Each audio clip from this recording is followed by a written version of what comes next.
Hello, this is Jess. I'm back with another video, and I said I was going to make this video a long time ago, and it is about time I did. And what I'm going to do today is I'm just taking you through my process of unmolding these skull candle silicone molds.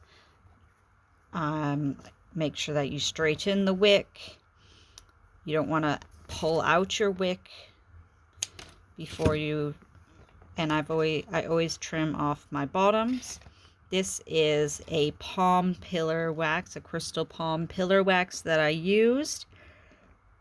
Can you see the crystal pattern in the wax? It's very pretty. So the very first thing that I do is I start here and I start to pull away the sides of the candle, lifting at the mouth, going back to the other side, and just pulling away. That's the first thing I do because I don't want to damage the details. And then what I do is I'm putting my hands on the top of the head, my fingers here, and I'm going to invert the mold and pull it.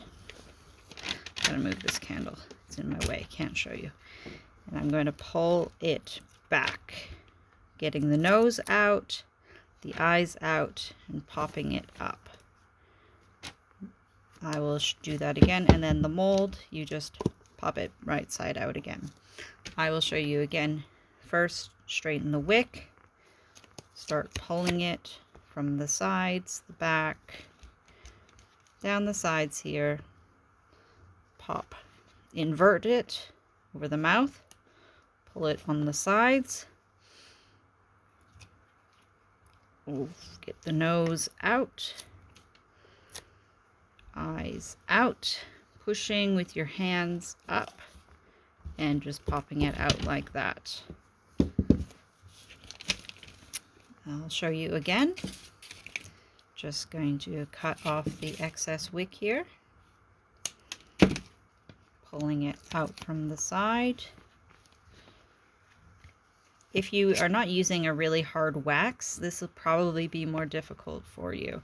If you're just using a soy pillar wax, I suggest adding either paraffin or beeswax, something harder than the soy wax. Even if it is a soy blend for pillars, I find it's too soft and you don't get good results with it. This one is a bit trickier for some reason. Get the nose out, eyes out, pop it up from the back, and there he is. Now, can you see how this one has like this white pattern at the top, and this one has it on the head? This is simply drying temperatures. So if it's like not a consistent temperature when you pour this, if the mold is very cold compared to the wax, then this will happen. But also, oops, I inverted that one.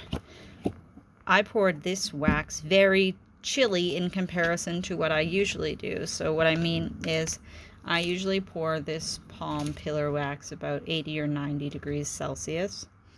And when I poured this, it was 70 something degrees. So I would say that the cooler you pour it, it crystallizes. You can see at the bottom there. This would be the bottom of the mold, remember, the top of the head. So it would crystallize quickly, pulling out from the sides, pulling over the teeth, going back around to the top. Just getting my thumbs in there, popping it off the side, going back to the teeth, the front of the head, pulling the mold over, getting my thumbs in there, getting the nose piece out, the eyes out, and just pushing it up from the bottom or the top of the head, bottom of the mold. And that comes out nice. Again, there's the coloration right there at the top. There. Beautiful little candle mold. Still cute though. Love it. But definitely need to pour the palm wax hot. Otherwise you get weird discoloration. But nevertheless, still amazing. So there is how you unmold the skull candles. If you have questions, please leave them below and I will answer you either in a comment or another video. Take care. Happy making. Have a wonderful day. Bye.